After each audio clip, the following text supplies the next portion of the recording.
ನಕಲಿ ಐಎಎಸ್ ಅಧಿಕಾರಿ ಸೋಗಿನಲ್ಲಿ ಮದುವೆಯಾದ ಕಿಲಾಡಿ 30 ಲಕ್ಷ ರೂಪಾಯಿ ಖರ್ಚು ಮಾಡಿ ಮದುವೆ ಮಾಡಿದ್ದ ಕುಟುಂಬಕ್ಕೆ ವಂಚನೆ. ಇಟಾವಾ ಮೂಲದ ಪ್ರೀತಮ್ ಕುಮಾರ್ ನಿಷಾದ್ ಅಲಿಯಾಸ್ ಅರ್ಜುನ್ ಸಿಂಗ್ ತಾನು ಮಣಿಪುರ ಕೇಡರ್ನ ಐಎಎಸ್ ಅಧಿಕಾರಿ ಎಂದು ಸುಳ್ಳು ಹೇಳಿ ಮಾರ್ಚ್ 11ರಂದು ಗೋರಖ್ಪುರದ ಮಹಿಳೆಯನ್ನು ವಿವಾಹವಾಗಿದ್ದ. ವಂಚಕ ನಿಷಾದ್ ವಧುವಿನ ಕುಟುಂಬದಿಂದ ವರದಕ್ಷಿಣೆ ಮತ್ತು ಮದುವೆ ವೆಚ್ಚದ ಹೆಸರಿನಲ್ಲಿ 15 ಲಕ್ಷ ರೂಪಾಯಿ ಸುಲಿಗೆ ಮಾಡಿದ್ದಲ್ಲದೆ ಇಡೀ ಮದುವೆಗೆ ವಧುವಿನ ಕಡೆಯವರು ಸುಮಾರು 30 ಲಕ್ಷ ರೂಪಾಯಿ ವ್ಯಯಿಸಿದ್ದರು. ವಿಶ್ವಾಸ ಗಳಿಸಲು ಈತ ಮಾಧ್ಯಮ ಸಂದರ್ಶನಗಳು ಮತ್ತು ರಾಜಕೀಯ ನಾಯಕರ ಜೊತೆಗಿನ ನಕಲಿ ಫೋಟೋಗಳನ್ನು ತೋರಿಸಿದ್ದ. ಅಲ್ಲದೆ ನಿಷಾದ್ ವಿವಾಹ್ ಗ್ರೂಪ್ ಎಂಬ ವಾಟ್ಸ್ಆಪ್ ಗ್ರೂಪ್ ಮೂಲಕ ಈ ಕುಟುಂಬವನ್ನು ಸಂಪರ್ಕಿಸಿದ್ದ.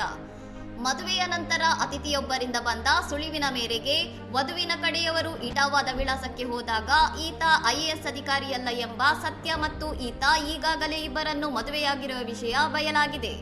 ಎಸ್ಪಿ ಸಿಟಿ ನಿಮಿಷ್ ಪಾಟೀಲ್ ನೇತೃತ್ವದಲ್ಲಿ ಕಾರ್ಯಾಚರಣೆ ನಡೆಸಿದ ಪೊಲೀಸರು ಜಲೌನ್ನಲ್ಲಿ ತಲೆಮರೆಸಿಕೊಂಡಿದ್ದ ಆರೋಪಿಯನ್ನು ಬಂಧಿಸಿ ಬಿಎನ್ಎಸ್ ಕಾಯ್ದೆಯಡಿ ಪ್ರಕರಣ ದಾಖಲಿಸಿದ್ದಾರೆ.